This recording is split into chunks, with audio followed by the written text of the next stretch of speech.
NPRSA. This is a special meeting of the NPRSA, and pursuant to Governor Inslee's Stay Home, Stay Healthy Proclamation 20-25, and in an effort to curtail the spread of the COVID-19 virus, this board meeting will be conducted remotely. Members of the public are encouraged to attend and participate in the meeting remotely as described in more detail on the agenda. Do we have any public comments? We did not receive any public comment prior to the meeting. However, we have two members of the public with us in the chat room. If either of you have any comment to provide at this time, please use the Zoom raise hand feature and we will call on you and let you speak.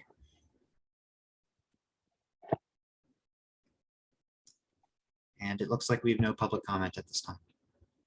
Okay, then we can go on to the whole reason for the call. Let's go to the discussion item, consideration of resolution R22-02, requesting an interfund loan from King County. Hello. I want to start off with our graphic here to just kind of outline the time frame and also kind of what our funds look like coming into 2023. So we will have $2 million in the bank coming into 2023. We have two potential projects that we want to do. That's the senior center, which includes the roof replacement, HVAC replacement, and envelope repair. And then at the Health and Wellness Center, we have a roof replacement and HVAC replacement project. The total estimated amount for the two projects combined is $3.5 million. Just for reference, this is what we are calling Tier 2 in the capital improvement plan that was sent to all of you. And so looking at the timeline starting from January to December, you'll see these green circles that have 700K. This is these are time frames in which we receive our revenue. So in March 2023, we get 700 grand, and then in November 2023, we get a second deposit for $700,000. And so as you see in Q3, in the August, September, October timeframe, we are projected to have a deficit in cash flow for those few months. And so what we're going to call line of credit, because the funds that we are requesting from King County, it acts like a line of credit, provides us cushion, and there is no interest unless the balance reaches zero. Does anyone have any questions about this graphic or any questions at this point before we move forward? Christine, if I could just interject really quickly, I want to recognize that we have a new member with us tonight. And so I just want to make sure we set a little bit of the context for one of our new members. So we have the 6-year levy, the years of 2020 to 2025. So as we think about how we can execute and deliver these capital projects on behalf of the voters, and as we execute this levy, we think about this big picture of these 6 years. In the last meeting, we had some discussions about how, because of some timing issues and how we had delayed some projects because of COVID and we were getting NPRSA off the ground, what that has done is condense these two very large projects to the year 2023. So in the last meeting, we talked a little bit about how we could have a cash flow issue. And so we said, hey, we'd like to do this King County interfund loan, more like a line of credit, but we didn't have enough information to really present to the board to give them enough data so that they could make a great decision on whether or not we should move forward with this or not. So that's why we're here for the special meeting. So thank you. I just didn't want Councilor. Yeah, thanks. I spoke with Joe a bit about this, and he mentioned that there was some sort of, he said something like 20,000 was the cost of doing this, but maybe he misunderstood. Sounds like there is no. Yeah. No. Sorry, And then Okay. also just, has been any consideration of just, if it's a 3-month deficit, moving the whole thing up 3 months so that there is no deficit? And can I ask a question? Go ahead, Councilmember Perry. Thank you. I am wondering about you referring to it as a line of credit versus a loan. Is there a reason? Is that something that's I'm not sure that's can you tell me a little bit about the reasoning for referring to it as a line of credit? yes. Kristen, why don't So, you go ahead and answer Yeah. that and then move through the rest of your information. I just wanted to make sure that kind of everyone knew what kind of brought us to this special meeting and the one item that we were talking about tonight. yes, Very good. actually, you can move us to the next slide because we're going to talk about that. So, when I spoke to the Chief Investment Officer over at King County, he explained to me how the loan works. So we actually don't get $1 million deposited into our general fund. There will be a $1 million, what we're calling a line of credit. So it's initially a fund that's opened up for whatever amount we request and we get approved for. It will be opened up in a separate fund. And so, and unless that fund reaches a zero balance for more than a 30-day period, then that is, we won't accrue any interest. And we're not actually obligated to use the line of credit or fund either. So that's how the loan works. Thank you. Okay, can you move to the next slide? Oh, there's a question here. Councilmember McNeil, go ahead, please. Thank you. So the question, just a single question would be, so if we draw $1 million, that's when we start accruing interest. If we draw Correct. $999,999, we don't accrue any interest. Is that correct? Correct. Okay, thank you. Correct. So here are the steps to the application process. Basically, the NPRSA authorizes staff to submit the application. The board will approve a resolution requesting the interfund loan, and then NPRSA staff presents to the King County Executive Finance Committee on October 27th of this year, and then funds will become available January 1st, 2023. All right, go ahead to the next slide, Barbara. And we've kind of just outlined some pros and cons. So some pros to tapping into this this fund would allow NPRSA to deliver Tier 2 products and projects in 2023. I just want to point out that that the senior center projects were delayed. They were actually scheduled to be completed in 2022. And so the Health and Wellness Center was scheduled for 2023. So we've had some hiccups along the way. And so we are just trying to combine this so that we can, I guess, recover and get back on our intended schedule. Also, this provides us with some cost savings for our tenant, which is the senior center. So it's maintenance cost savings. They won't have to maintain this pretty ineffective system. And then also for the NPRSA, we can avoid any potential inflation that might happen with kind of our flip-flopping economy right now. And then I would also want to point out that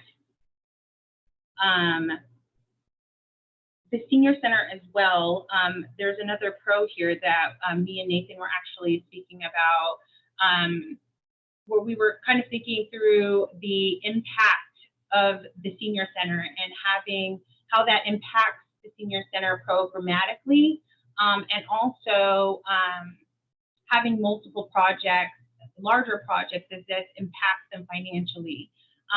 So whenever we have whenever the senior center has to have a close down and impacts them greatly in those two ways, so that we can hopefully do these projects at one time, minimalizing that impact to them financially and programmatically.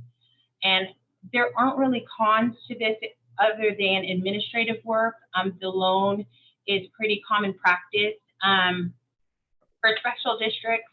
And so there would just be some, you know, a little bit of extra administrative work for NPRSA staff. But that's not anything that we can't handle. And also additional considerations too are, this is a routine administrative process and it should not affect voter confidence. So let's move on to the next slide. So the NPRSA Board is asked to consider if NPRSA staff should apply for the King County line of credit for 2023-2024. If yes, the board should approve the following motion. I move to pass resolution R-2022-02 requesting an interfund loan from King County and authorize NPRSA staff to submit and present an application to King County Executive Finance Committee for a 2-year interfund loan in the amount of $1 million. And if no further action is required. So I believe that brings us to the end of the presentation, and I guess if you have questions, I will be happy to answer them for you. Councilmember Zorns, go ahead. I don't really have a question except to say thank you for bearing with us while we digested and went through this. I'm going to be supporting this. But I want to thank staff because I know you are boots on the ground trying to make things happen. And anytime you lose momentum, it can be really frustrating, I would assume. It's frustrating for me when I lose momentum. So I just want to thank staff for putting this together and allowing us to digest it.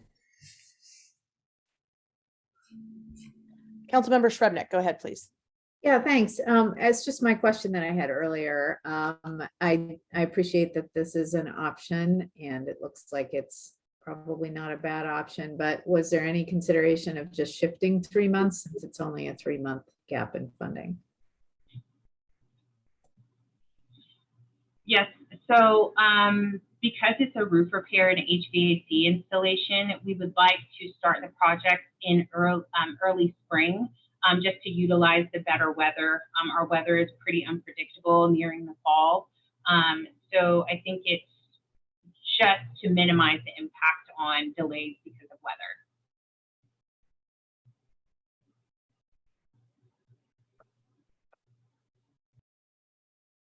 weather. Vice Chair McNeil, go ahead. Thank you, Chair.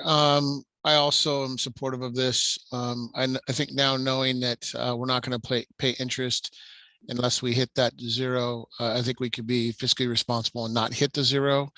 I do think that it's going to give us an opportunity potentially to save some costs if we're doing it at the right time of year, specifically during the springtime versus fall, winter, when we start to see weather changing. However, we're having a pretty amazing fall right now.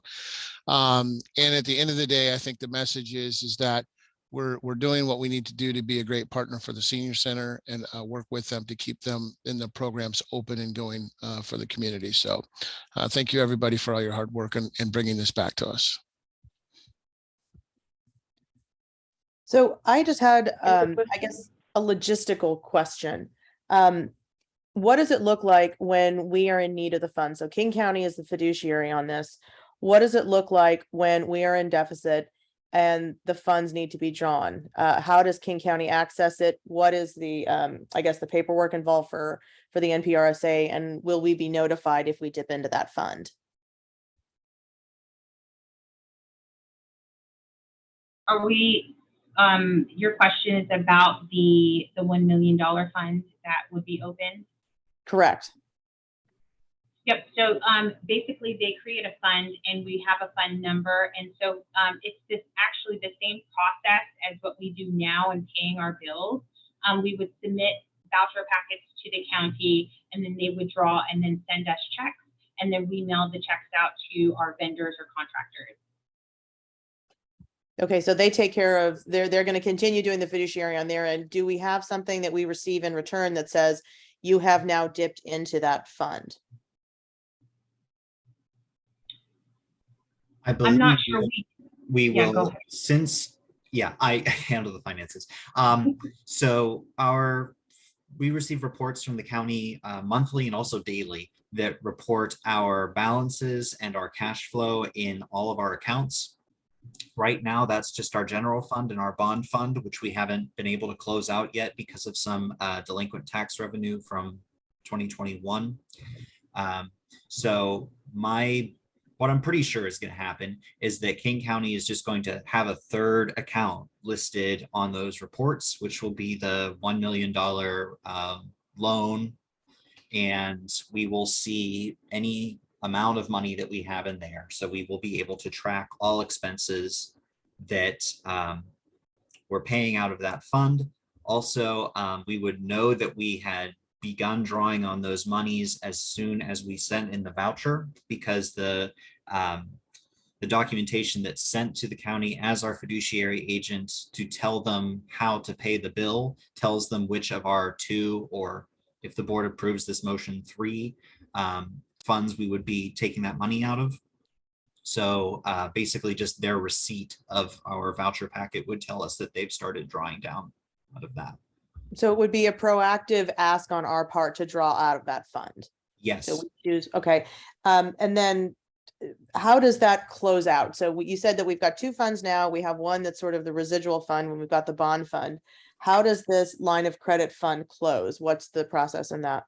So my understanding is that a year after the end of construction, which would be at the end of 2024, the amount of money in the fund has to equal $1 million again, so that it's the same amount that we started with. So that's the whole idea of repaying the loan.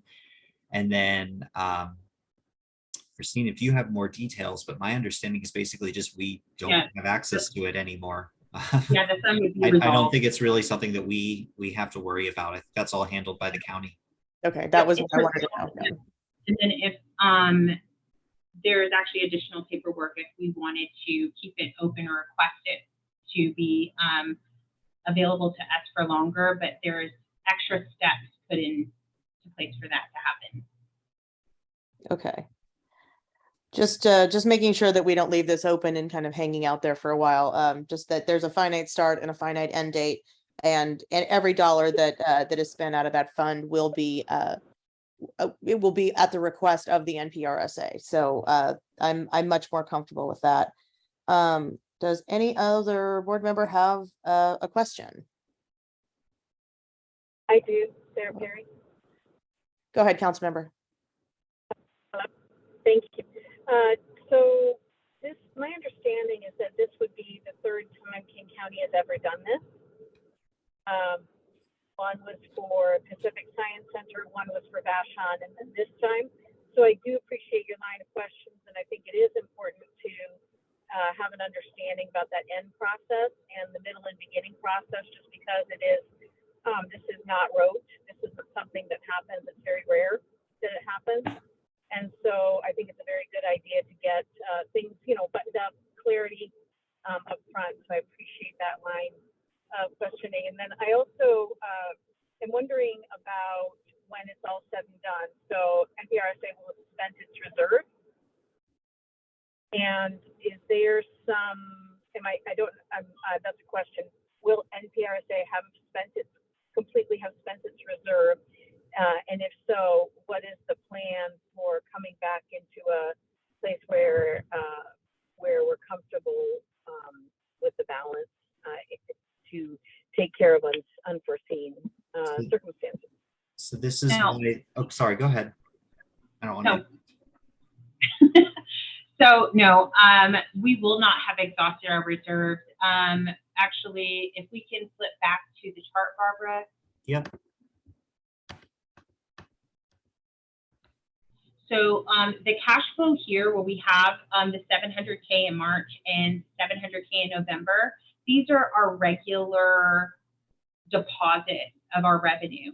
And so if we had this 700K, if was available to us at an earlier date, I don't even think we would really be having this conversation. So we would be able to bounce back pretty rapidly. In fourth quarter and first quarter, we don't have too many capital repair projects happening. So in 2024, we'll have kind of a period where we won't be doing large projects, not at this scale anyway, for these tier 2 projects. These are our bigger projects, so we'll be able to plan accordingly in 2024 and budget accordingly so that we have a good period where we're able to bounce back and pay back the loan, and then also plan for future projects in the second and third quarter of 2024. So I don't feel like it is going to stifle or hinder future projects at all. Christine and I ran some numbers on this. We're only expecting to use about 2/3 of this capacity. And if that's the case, we could pay it back ahead of the 2024 sort of due date, but by keeping the loan again open that length of time, then that provides us a cushion while we wait for these two semi-annual $700,000 deposits.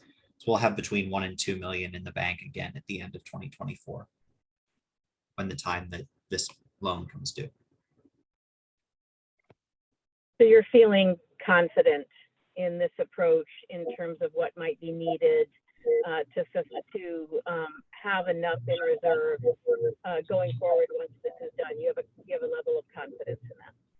Yes, correct. And I would also like to point out that on our one-on-ones that we are scheduling with you all in the next month, and also leading up to our budget meeting, we definitely want to kind of get feedback on how you all would like to move forward with paying it. Like if we want to do bigger chunks of payments to resolve that line of credit, or if we want to do monthly installments.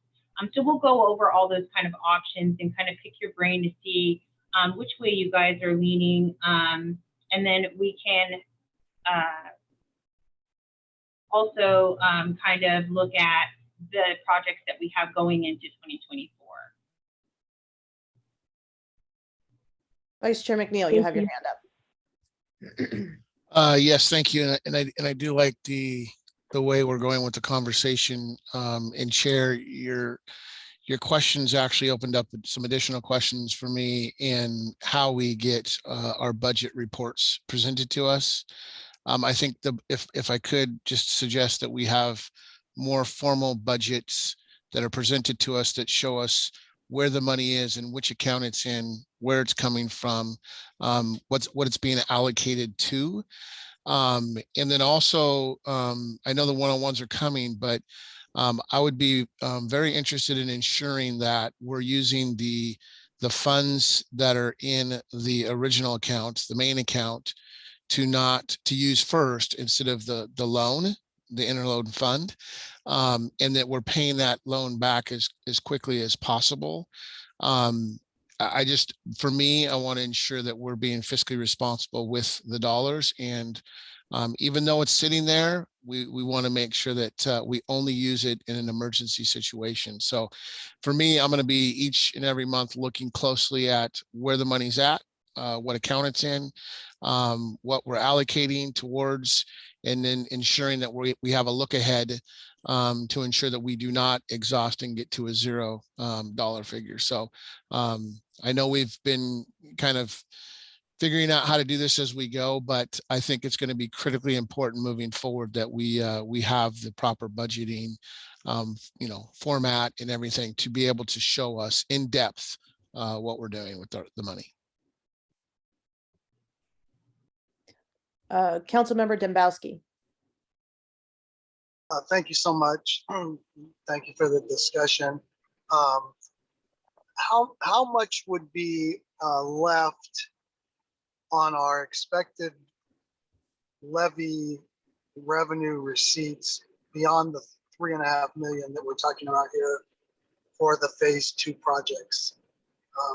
I really agree with what James just articulated there. And I want to understand or have comfort that in no conceivable way could we get in a position where we are in debt without revenue from the levy, which ends. It's a fixed and finite levy without revenue to pay it off. So, like, I don't want to have a project that spirals out of control when they're up there on the roof and we got to replace studs and rafters and everything else, and all of a sudden we're in a jam. So help me understand how much beyond this 3.5 million do we expect to collect? So our cash flow deficit was about $600,000 for this deficit period that we're trying to cushion. So that is where we don't expect, staff does not expect that we spend more than $600,000.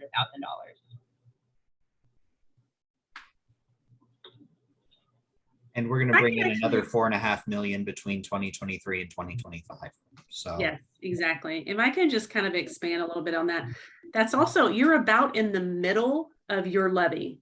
And so that's also another reason why we like the thought of doing these 2 large projects in 2023, because they're big, they're costly. If we get them done now, we have a much better idea of how the last few years of the levy could and should go, as we kind of fine-tune budget estimates and cost estimates for the additional projects that would happen after these 2 big ones. But I can see that it's probably a little bit overwhelming at first. It's like, as electeds, you want to make sure that this levy is used, we use the money the right way, and that it's kind of phased out appropriately, and we're thinking about the end of the levy. And so one of the things we'll be doing in the one-on-ones is helping share that big picture plan and vision in a way that's a little bit easier for all of you to digest. I hope that makes sense.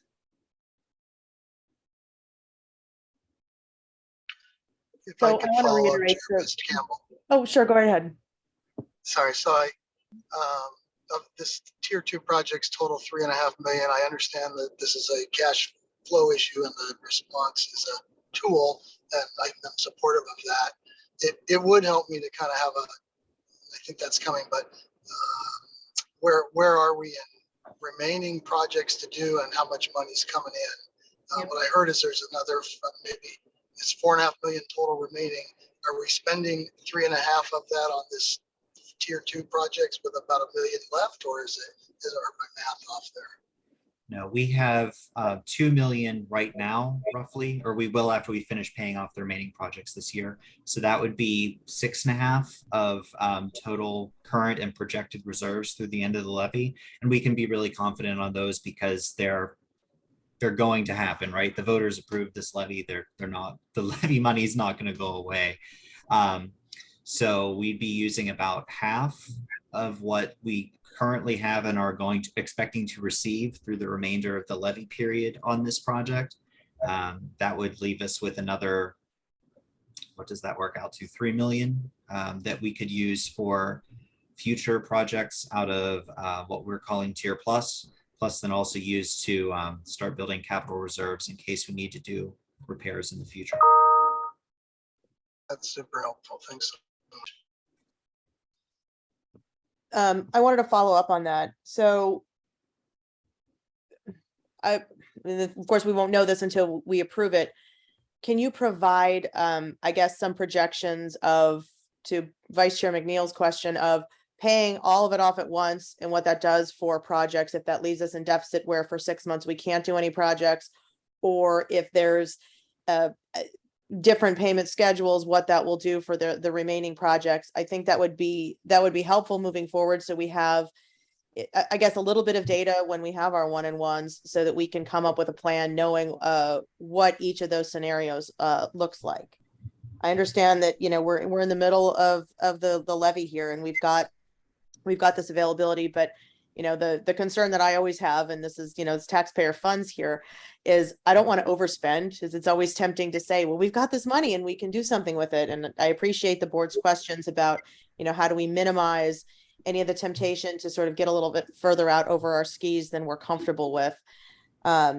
So I think that, you know, to echo the point that was made earlier, I do think that we need a little bit more robust accounting in terms of where we are in the projects, and I guess where the funding is coming from. You know, what project is the line of credit being drawn for, and then where the remaining balances are. So I think we're going to have probably more work for staff on this one, and I apologize for that, but I do think that it's important for us to understand where everything is. You know, being that this is not a very common practice, it's important that we get, you know, a lot more information. So I appreciate that everybody's taken the time to be here for a special meeting when everybody is en route to other ones. So if anybody else has any questions, I'm happy to ask them, or if someone would like to make a motion, I would be open to that as well. Councilmember Dembowski. Sorry, I just wanted to, if we could, Chair Bess Campbell, hear from Nathan Phillips from the impacts and operations side for our senior center. Are they supportive? I did have a chance to speak with Nathan, and I understand they are, but it would help me to hear from him in this meeting. Certainly. Go ahead, Nathan. Thank you, Chair, and thanks, Council, and to the board for coming to a special meeting tonight. This actually is a really important motion from the operations perspective at the senior center. Anytime we have a disruption in services, you know, we obviously kind of lose revenue and programming and aren't able to provide services while we're closed or impacted. But then there's a carryover linger effect too that takes us a while to earn back revenues and get people back in the building and come back through our doors. So by condensing our projects into one project year, that lets us have one big disruption and that gives us time to kind of build back up to full operation without having to go through another cycle of projects, big projects again the following year. So operationally and from just an impact perspective of our services in the community, we feel strongly this is the way to go. Hey, that's super helpful. And also wanted to say that the new carpet looked really good. I love the post. So I look forward to supporting the motion. Thank you. Vice Chair McNeil. Yeah, if there's no other questions, I would like to move the motion to pass resolution R22-02, requesting an interfund loan from King County and authorize NPRSA staff to submit and present an application to King County Executive Finance Committee for a 2-year interfund loan in the amount of $1 million. Okay, we have a motion. Do we have a second? Second. All right, we have a motion by Vice Chair McNeil and a second by Councilmember Zorns. Any discussion? All right, I don't see any hands. So we have a motion to pass resolution R22-02 requesting an interfund loan from King County and authorize NPRSA staff to submit and present an application to the King County Executive Finance Committee for a 2-year interfund loan in the amount of $1 million. I think we could probably go with a voice vote on this one. All those in favor, please indicate aye. Aye. Aye. Aye. Any noes, please say nay. And any abstentions? All right, motion carries. All right, future meetings, November 16th, put that on our little calendars. And I think between now and then, we're going to have some one-on-one meetings with staff where we can talk about the future of future meetings and what everything is looking like and where everybody is. Again, I want to thank everybody for taking the time to come to the meeting. It's a special day, a special meeting, special time. But I think it was important to really have everybody here. I'm glad that we had all the voices that have been heard. And I just appreciate all the work that staff has done to present this to us and really give us an idea of what this interfund loan looks like. So, you know, kudos all around. Thank you, everybody. All right. Thank you, Chair. Thank you, Chair. Great meeting. Thank All you, Mayor. right. Great job. All right. everybody. So if anybody has no objections, would anybody like to make a motion to adjourn? So moved. All right, we're adjourned. Thank you, everybody. See you next month.